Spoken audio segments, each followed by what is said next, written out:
Ustazah Mira dalam pembelajaran IPA kelas 9 semester 1. Nah, kemarin kita sudah belajar mengenai proses menstruasi dan proses kehamilan.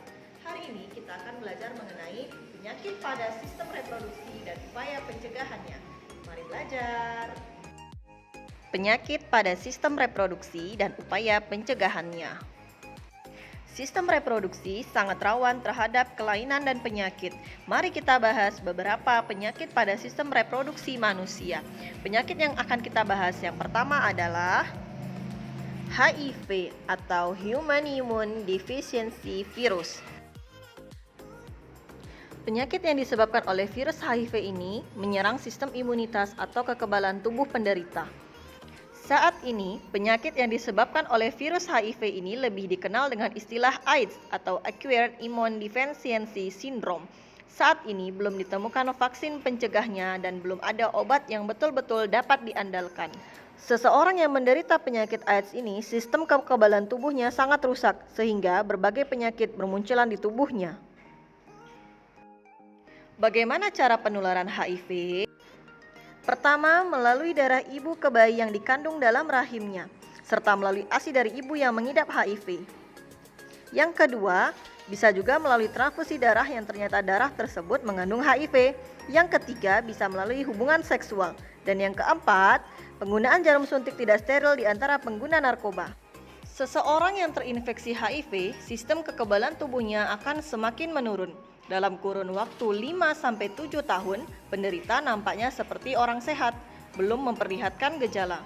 Fase selanjutnya, AIDS baru dapat terdiagnosis setelah kekebalan tubuh sangat berkurang dan timbul penyakit tertentu seperti TBC, pneumonia, herpes, saraf terganggu, dan lain-lain. Namun, tidak semua orang yang mengidap penyakit tersebut pasti menderita AIDS. Fase ini berlangsung 3-6 bulan. Untuk memastikan apakah seseorang positif AIDS atau tidak, harus dilakukan pemeriksaan banyaknya sel T atau salah satu sel darah putih yang berperan dalam imunitas manusia. Dan pemeriksaannya juga di laboratorium ya. Penyakit kelamin yang kedua adalah gonore. Penyakit gonore disebabkan oleh bakteri yang bernama Neisseria gonorrhea. Gejala penyakit ini adalah rasa sakit dan keluar nanah pada saat kencing pada laki-laki, serta keputihan berwarna kuning hijau pada wanita. Penyakit ini dapat menyebabkan kebutaan pada bayi yang baru lahir. Penyakit yang ketiga adalah sifilis atau raja singa. Sifilis adalah penyakit menular yang disebabkan oleh bakteri Treponema pallidum. Gejala awal penyakit ini adalah luka pada tempat masuknya bakteri ke dalam tubuh, biasanya pada daerah sekitar kelamin. Penyakit ini dapat menyebar dan menyerang organ-organ tubuh lainnya, kemudian menimbulkan kerusakan pada organ tersebut.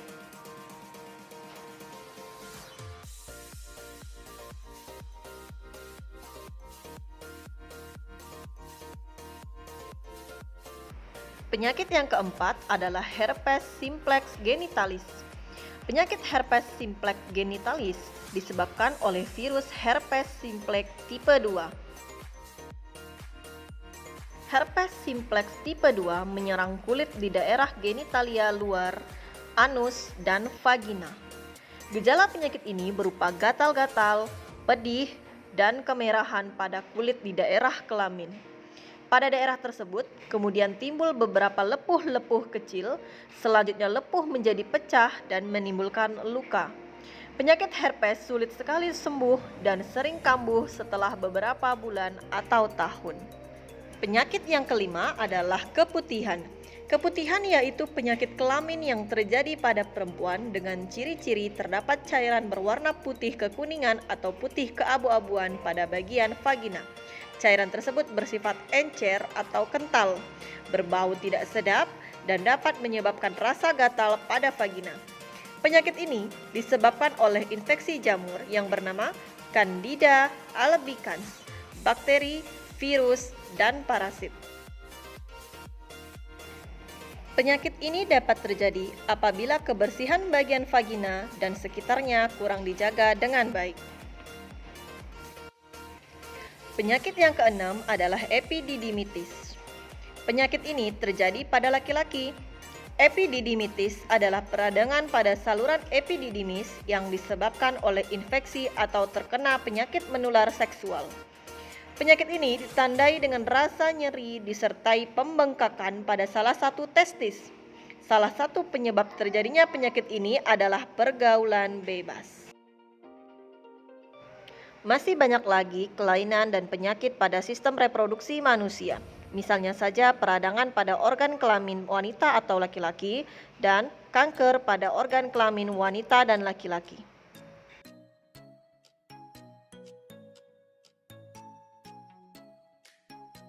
Sistem reproduksi pada manusia harus dijaga sebaik-baiknya. Selain untuk kesehatan, hal ini dilakukan sebagai salah satu cara untuk mengagungkan ciptaan Allah Subhanahu wa Ta'ala.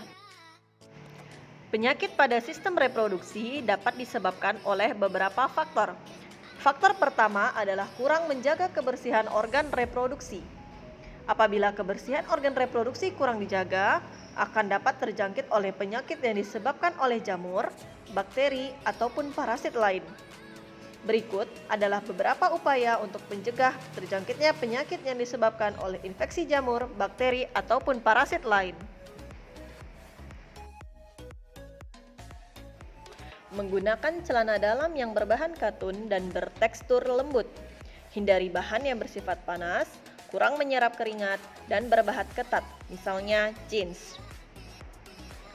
Kemudian, biasakan membilas dengan air bersih organ reproduksi setiap selesai buang air kecil maupun buang air besar.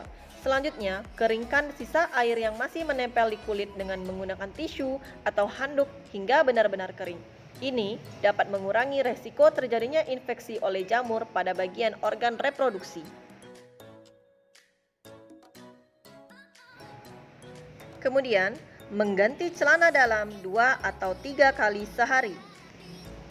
Memotong rambut yang ada di organ reproduksi apabila sudah panjang, karena apabila terlalu panjang akan menjadi sarang kuman.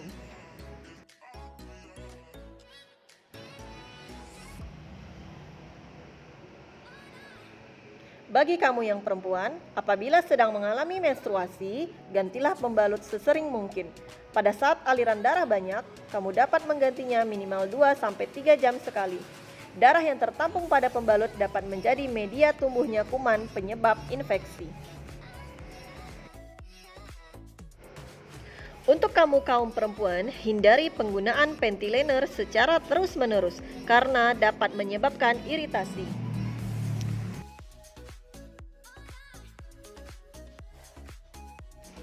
Hindari penggunaan cairan khusus pembersih organ intim karena akan mengganggu keseimbangan pH dalam vagina. Bila terlalu sering dipakai, justru akan membunuh bakteri baik di dalam vagina, yang selanjutnya akan memicu tumbuhnya jamur.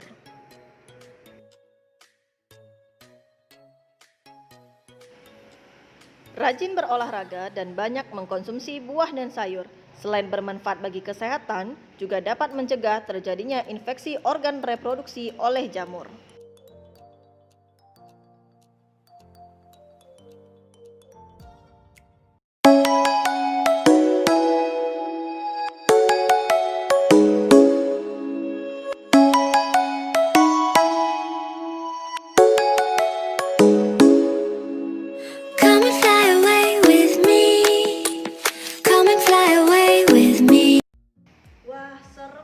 Rupanya banyak penyakit-penyakit pada organ reproduksi laki-laki dan perempuan yang patut kita hindari.